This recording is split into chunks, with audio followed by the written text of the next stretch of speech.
출애굽기 말씀을 지금까지 이제 묵상했고, 지금 이제 요한복음으로 우리가 들어가 있는데, 출애굽기의 말씀은 또 오늘 이 마지막 절로 인해서 이렇게 좀 일단락을 좀 하도록 하겠습니다.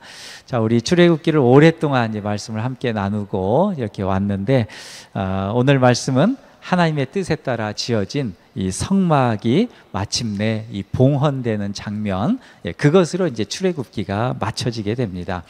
완공된 이 성막 가운데 하나님의 영광이 임하고, 또 그 성막을 바라보고 또 그 성막 가운데 하나님의 영광이 임하는 것을 보고 감격해하는 이스라엘 백성들을 기록하고 있는 그 장면이 오늘의 말씀입니다. 성막의 이 봉헌일, 언제 이제 성막이 완전하게 지어졌는가? 처음으로 지어지는 것이거든요. 이게 이제 출애굽하고 나서 딱 1년 만에 이렇게 지어집니다. 이게 이제 이 성경에 보면은 둘째 해 첫째 달 곧 그 달 초하루다, 이렇게 이제 기록하고 있는데, 이것이 이제 출애굽 당시에 하나님께서 달력을 새로 주셔요. 이스라엘 백성들에게 달력을 새로 주시는데, 어떻게 보면 달력의 시간의 어떤 시작점을 새로 만들어 주시는데, 그 출애굽하는 6월절 그 시점으로부터 1월 1일이다 이렇게 이제 지어 주시는데, 그 1월 1일로부터 시작해서 이제 여기가 성전이 봉헌되는 이 시점이 꼬박 이제 1년이 이제 걸린 것이죠.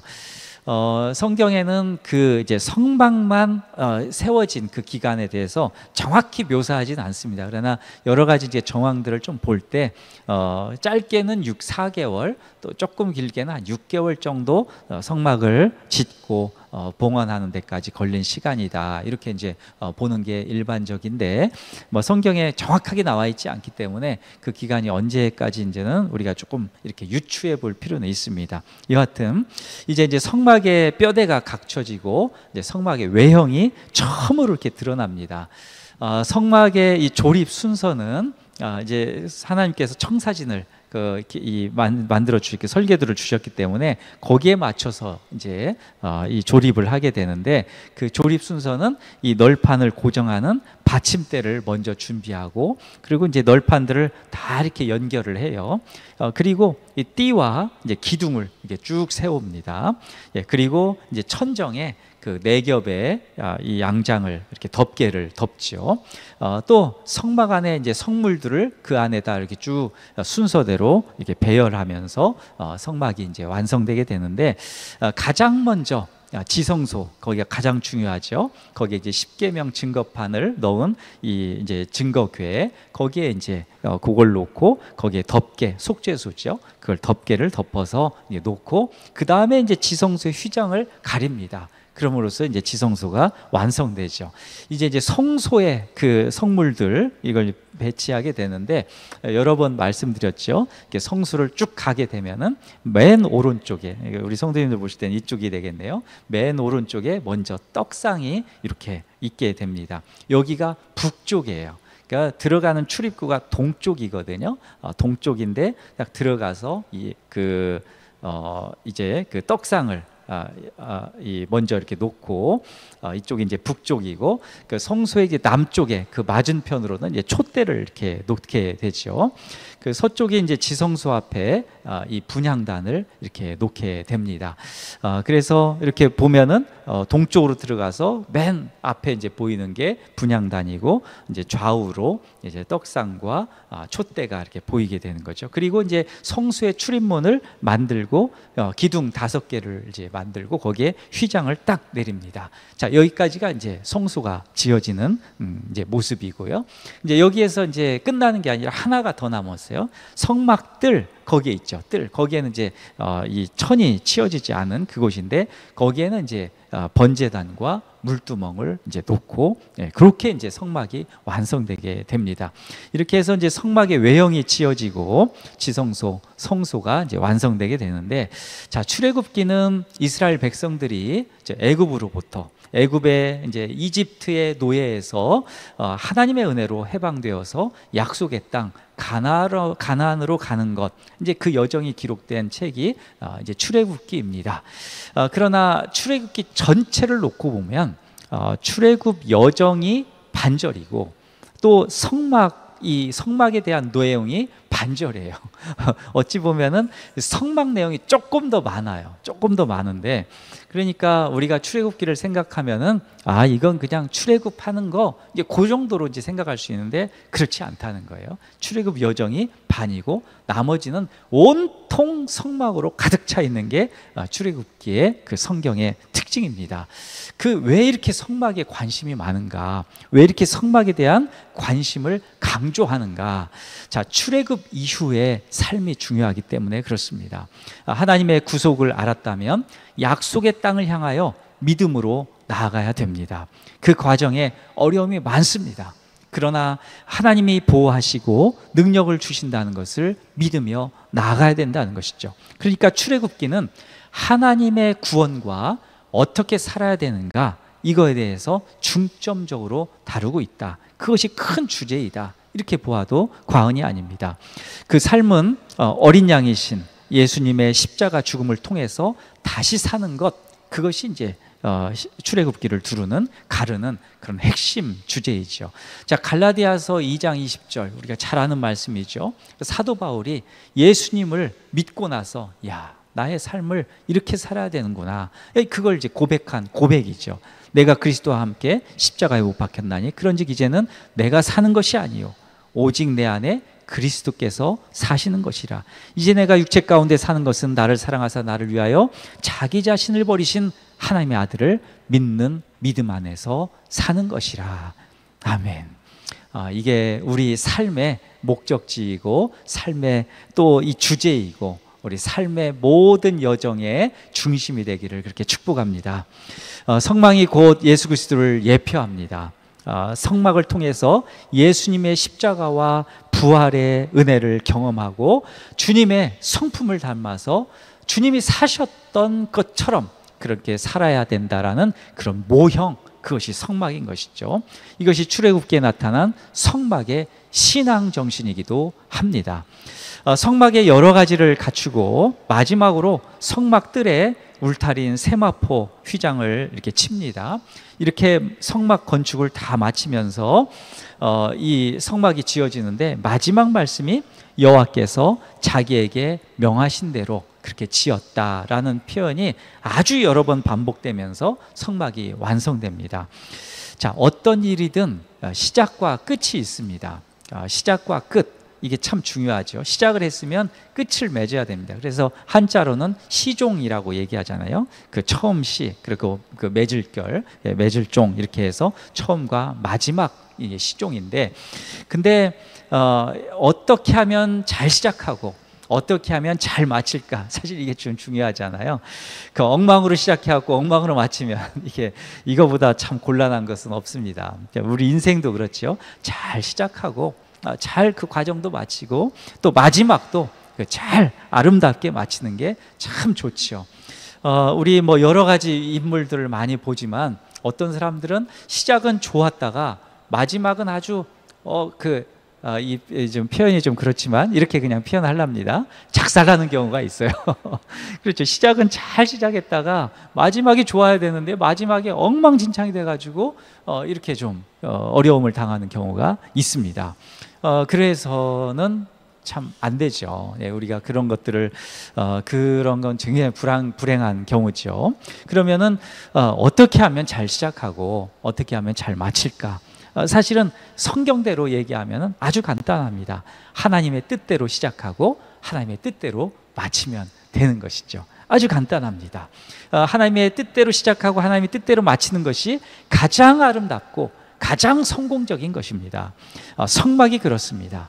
여호와께서 자기에게 명하신 대로 시작하였고 여호와께서 자기에게 명하신 대로 또 그 성막이 마쳤습니다. 그러니 이 성막은 하나님의 것이고 하나님의 뜻대로 지어진 것이 분명합니다.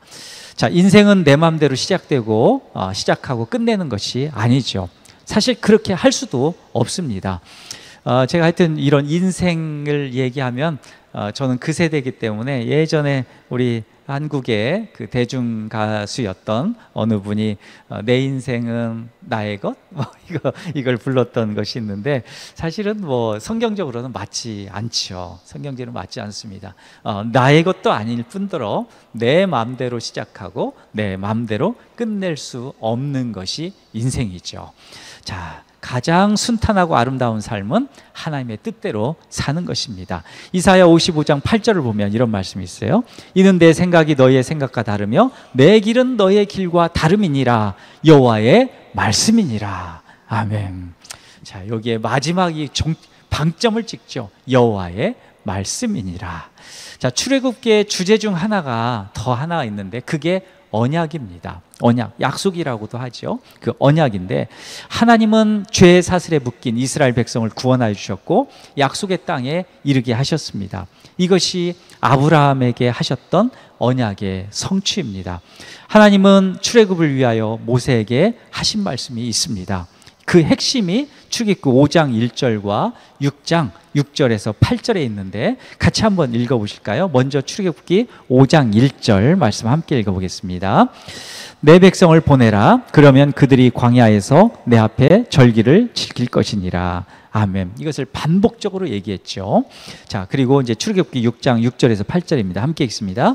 그러므로 이스라엘 자손에게 말하기를 나는 여호와라. 내가 애굽 사람의 무거운 짐 밑에서 너희를 빼내며 그들의 노역에서 너희를 건지며 편팔과 여러 큰 심판들로서 너희를 속량하여 너희를 내 백성으로 삼고 나를 너희의 하나님이 되리니 나는 애굽 사람의 무거운 짐 밑에서 너희를 빼냄 너희의 하나님 여호와인 줄 너희가 알지니라. 내가 아브라함과 이삭과 야곱에게 주기로 맹세한 땅으로 너희를 인도하고 그 땅을 너희에게 주어 기업을 삼게 하리라. 나는 여호와라 하셨다 하라. 아멘. 자, 성막은 하나님의 구속적 그 언약의 증거입니다. 그 언약의 증거, 제가 이렇게 말씀드렸잖아요. 이렇게 말씀드린 이유가 이 성막에 여러 이름들이 있어요. 성막이라고도 하고 회막이라고 하고 증거막이라고 하는데 그건 각각의 강조점들이 달라질 때 이렇게 얘기하는데 증거막이라고 할 때는 언약의 증거다라고 하는 그 표현을 강조하기 위해서 증거막 이렇게 얘기하고 하는데 성막만 세워져서는 안 됩니다. 중요한 것은 그곳에 하나님의 언약대로 그 임재하시느냐, 하나님께서 임재하시느냐, 이게 참 중요한 것이죠. 그러니까 뭐 우리도 그렇죠. 뭐 어떤 그 교회 성전을 지으면 아주 멋들어지게 교회 성전을 짓는 것, 여기에서 끝나면 그냥 건물, 그냥 물리적인 건물로만 끝나는 것이죠. 거기서 하나님이 안 계시면, 하나님이 임재하시지 않으면 그 건물은 지으나 마나한 그런 아주 그냥 껍데기만 있는 그런 건물이 되는 것이죠. 자, 성막도 마찬가지입니다. 물론 주님의 계획대로 주님의 말씀대로 지었지만 제일 중요한 하나가 남았죠. 하나님의 임재가 있느냐, 그것인데 하나님께서는 언약대로 하나님의 영광이 그 성막에 가득하게 임재하십니다. 그게 이제 34절과 35절 말씀입니다. 자, 이 말씀도 같이 한번 읽어보겠습니다. 34절, 35절 함께 읽습니다. 구름이 회막에 덮이고 여호와의 영광이 성막에 충만하며 모세가 회막에 들어갈 수 없었으니 이는 구름이 회막 위에 덮이고 여호와의 영광이 성막에 충만함이었으며. 아멘. 자, 하나님의 영광이 임하였다는 것을 알게 하는 장면이 있는데 그것이 구름입니다. 구름은 하나님의 임재를 상징하는 대표적인 증거입니다. 하나님이 성막에 임재하셨다는 것은 이건 출애굽기 25장 22절에 나왔던 그 말씀이 성취되는 것인데 거기 이렇게 나와 있어요. 거기서 내가 너와 만나고 속죄수 위 곧 증거계 위에 있는 두 그룹 사이에서 내가 이스라엘 자손을 위하여 내게 명령할 모든 일을 내게 이르리라. 아멘. 바로 그 말씀이에요. 그 말씀이 성막이 지어지고 하나님 임재하시면서 1차적으로 성취되는 것이죠. 그리고 궁극적으로는 예수 그리스도를 통해서 완전히 성취됩니다. 요한계시록에 보면 하나님 나라를 장막에 비유합니다. 이것이 출애굽기에서 딱 끝나는 게 아니라 장막, 이제 그게 성전이 되어서 예루살렘 성전이 돼서 그냥 끝났다 이렇게 보는데 아니에요. 마지막 요한계시록에서 장막에 비유합니다. 역시 이 그 장막에 하나님의 영광이 가득하게 임하는 그 장면이 있는데 그 말씀을 한번 볼까요? 세 구절을 한번 보겠습니다. 요한계시록 7장 15절입니다. 그러므로 그들이 하나님의 보좌 앞에 있고 또 그의 성전에서 밤낮 하나님을 섬김에 보좌에 앉으시니가 그들 위에 장막을 치시리니. 아멘. 분명히 있죠? 장막. 또 하나 요한계시록 21장 11절 하나님의 영광이 있어 그 성의 빛이 지극히 귀한 보석 같고 벽옥과 수정같이 맑더라. 아멘. 이것은 하나님의 그 영광이 임한 그 장막을 이야기하는 장면이죠. 그 성전을 이야기하는 장면인데, 자 마지막 요한계시록 21장 23절 그 성은 해나 달의 비침이 쓸데없으니 이는 하나님의 영광이 비치고 어린 양이 그 등불이 되심이라. 아멘. 자, 하나님이 영광에 비치고 어린 양이 그 등불이 되셨다. 성막에 있는 그 촛대, 그 등불, 빛, 이제 이것을 다시 이렇게 요한계시록에도 말씀하고 있는 것이죠. 자, 이것이 바로 새 예루살렘인데, 근데 새 예루살렘 이 성에 없는 게 있어요. 그게 바로 성전이에요. 놀랍게도 장막이란 표현했는데 성전이 없어요. 왜 그런가? 어린 양이신 우리 주님이 곧 성전이기 때문에 그래요. 요한계시록 21장 22절, 아까 제가 23절을 읽었는데 23절, 22절로 이렇게 잠깐 나와보면 이런 말씀이 있어요. 성 안에서 내가 성전을 보지 못하였으니, 자, 그 사도 요한이 지금 보는 거죠. 환상을 보면서 성전 안에서 내가 성전을 보지 못했다. 이거 어디 갔지? 그러면서 지금 상당히 당황해하는 거예요. 표현은 한 구절로 이렇게 되어 있지만 요한, 사도 요한이 굉장히 당황해하는 거예요. 그런데 곧바로 아는 거죠. 이는 주 하나님 곧 전능하신 이와 및 어린 양이 그 성전이심이라.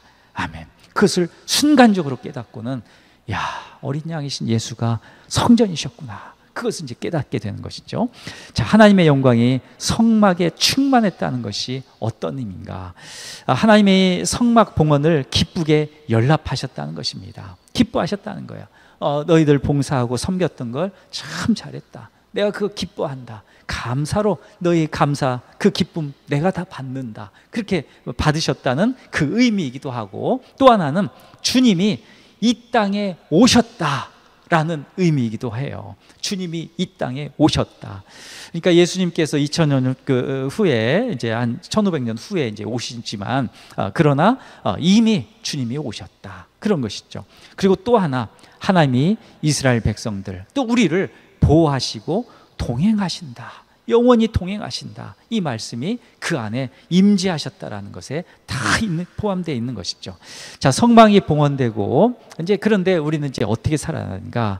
성막이 세워졌지만 이스라엘 백성들은 다시 가나안으로, 약속의 땅 가나안으로 나아가야 됩니다. 그 과정이 험난할 수 있어요. 그런데 성막 위에 임하셨던 그 영광이 광야에서도 동일하게 구름 가운데 인도하실 것입니다. 하나님의 임재는 이미 오신 예수 그리스도를 통해서 이 증거가 되시죠. 요한복음 1장 14절에 보면 그것이 정확하게 나와 있습니다. 신기하게도요, 이 출애굽기와 우리가 요한복음에 이제 묵상을 시작했는데 이게 아주 그냥 기가 막히게 딱 들어맞아요. 출애굽기 읽고 요한복음을 읽으면 여기에서 나왔던 예수 그리스도, 그러니까 출애굽, 그리고 상황, 그리고 장막 상황, 그리고 요한복음에서 그게 영광으로 어떻게 이어지는지가 정확하게 연결돼서 나오는데, 그 말씀이 요한복음 1장 14절에 주제 성경 구절이기도 한데, 말씀이 육신이 되어 우리 가운데 거하시며 우리가 그의 영광을 보니 아버지의 독생자의 영광이요 은혜와 진리가 충만하더라. 아멘. 바로 이 말씀이에요. 말씀이 육신이 되어 우리 가운데 거하시매, 성전이신 그 주님이 우리를 성전 삼으시고 주님께서 성육신하셔서 그 십자가의 은혜로 그 주님께서 우리 가운데 오셔서 사신다. 그것이 이제 이 요한복음 1장 14절 말씀의 핵심적입니다. 그래서 거기에서 영광이신 주님이 우리 안에서 영광을 비치셔요. 그래서 이제 우리는 영광의 도구가 된다. 그거 있잖아요. 그게 우리가 영광의 도구가 되는 게 아유 뭐 어떻게 되는 것이 아니라, 그 원리가 영광이신 그 주님께서 그 우리 성전되게 하셔서 우리 안에서 사시고 그 영광의 빛을 우리를 통해서 비치게 하심으로 인하여서 영광된 삶을 살게 하신다. 이 원리예요. 기가 막힌 겁니다. 이건 사탄 마귀가 꿈도 꾸지 못했던 건데 깜짝 놀란 거죠. 사탄 마귀가 예수 그리스도의 십자가를 통해서, 예수 그리스도의 그 부활을 통해서, 또 예수 그리스도께서 승천하시고 다시 오심으로 인하여서 그 얻어지는 그 놀라운 영광의 메커니즘, 이걸 사탄이 몰랐던 거예요. 그래서 아주 그냥 사람들, 우리잖아요. 우리 연약하고 부족한 우리를 가지고 그냥 가지고 놀려고 하고, 막 속이기도 하고 죽게도 하고 세상에 온갖 나쁜 짓들을 하게 하고, 막 입에서 아주 그냥 독설을 날려서 다른 사람들을 해하게 하고, 마음 아파하게 하고, 마음 상하게 하고, 넘어지게 하고, 또 우리가 직접 이 육체를 가지고 모든 파괴적인 행위도 하고 막 이렇게 하는데, 그래서 가정도 또 여러 가지 우리 관계도 깨지고, 나라 민족도 또 여러 가지 막 교회도 어지럽게 하고 막 등등 하나님의 모든 창조 섭리를 어지럽게 하는데, 아주 그냥 사단 마귀가 아주 그냥 골라먹는데 아주 그냥 이골이 났던 거죠. 너희는 죄인들이지. 그래서 그 죄를 붙들고는 그냥 아주 그냥 머리채를 붙들고 사람들을 온갖 그렇게 했는데, 이렇게 하면은 완전히 망할 거다 생각했는데 아니요. 예수 그리스도의 십자가의 그 은혜 때문에, 그 십자가의 그 놀라운 은혜 때문에 사망과 죄와 사망을 이기시고 우리를 성전 삼으시고, 영광이신 주님이 우리 가운데 다시 오셔서 영광의 빛을 발하셔서 영광의 도구로 살게 하셨다. 이 놀라운 은혜를 우리가 가지고 삽니다. 주님이 오실 날까지 우리는 영광의 도구가 될 수밖에 없습니다. 할렐루야. 자, 이것을 가지고 우리가 하나님의 영광을 위해서 또 살아야 하는 이유도 여기에 있는 것이죠. 이제 그렇기 때문에 나를 위해 사는 것이 아니라 내 안에 사시는 예수님의 영광을 위하여서 살아가야 된다. 이 말씀이 우리 가운데 꼭 어울리는 것이죠. 고린도서 10장 31절에 그런즉 너희가 먹든지 마시든지 무엇을 하든지 다 하나님의 영광을 위하여 하라 라고 말씀하셨던 것도 똑같은 말씀인 것이죠. 사도 바울이 아주 정확하게 그 표현을 하고 있는 겁니다. 그러니까 이 성막의 개념, 또 주님이 오셨고 어떻게 출애굽했고 어떻게 우리를 구원하셨고 예수 그리스도의 십자가 은혜, 그 부활의 은혜가 무엇인지를 정확하게 이해하고 먹든지 마시든지 무엇을 하든지 다 어떻게 하라고요? 하나님의 영광을 위하여 하라. 근데 우리가 그 영광을 위해서 할 때 우리 힘으로 그렇게 할 수 있나요? 불가능합니다. 불가능해요. 하나님의 영광을 위해서, 하나님의 영광을 우리가 해하지 않으면, 영광을 아주 그냥 덮지 않으면은 다행이죠. 우리는 그렇게 할 수 있는 존재가 아닙니다. 이 땅을 사는 동안은 그렇습니다. 근데 예수 믿음으로 인하여서, 예수 그리스도를 통하여서 그 영광으로 인하여서 영광의 빛을 비칠 때, 그 주님께서 빛을 비춰주실 때야만 비로소 우리가 영광을 위하여 하라는 그 말씀을 이루게 된다는 사실입니다. 그러니까 우리가 삶에 있어서도요, 우리 마음대로 하는 건 사실 영광을 가리우는 것이죠. 주님께서 사시는데 내가 더 해갖고 뚜껑을 팍 닫아오시고 주님 저 뒤로 가세요. 그럼 내가 알아서 할 테니까 뭐 이런 거 있잖아요. 그리고 뭔가 내가 알아서 내가 힘으로 해가지고 뭔가 교회에 섬기는 것도 그렇고 사람을 섬기는 것도 그렇고 뭐 이웃 그 열방을 섬기는 것도 그렇고 내 힘으로 멀려고 하는 것, 그건 어찌 보면 하나님의 영광을 가리는 것이죠. 하나님의 영광을 위해서 산다는 것은 그렇게 앞서 딱 가려고 할 때 딱 돌아보고는 주님, 내가 어떻게 해야 될까요? 묻고는 주님께서 이 걸음 걸으라고 하실 때까지 내가 움직이지 않겠습니다. 주님께서 말씀해 주십시오. 이렇게 살아가는 이 훈련, 이 마음의 훈련들이 계속 되어야만 주님께서 일하실 수 있고 또 나는 낮아지고 주님의 영광을 드러낼 수 있다는 이 사실 앞에서 우리가 겸손해지고 교만하지 않고 내 안에서 사시는 주님께서 나를 통해서 온전히 주님의 영광, 하나님의 영광을 드러내 주십시오. 그런 삶을 살고 싶습니다. 그렇게 살게 인도해 주십시오. 그렇게 기도하며 나가는 우리 성도님들 되시기를 간절히 축복하고 소망합니다.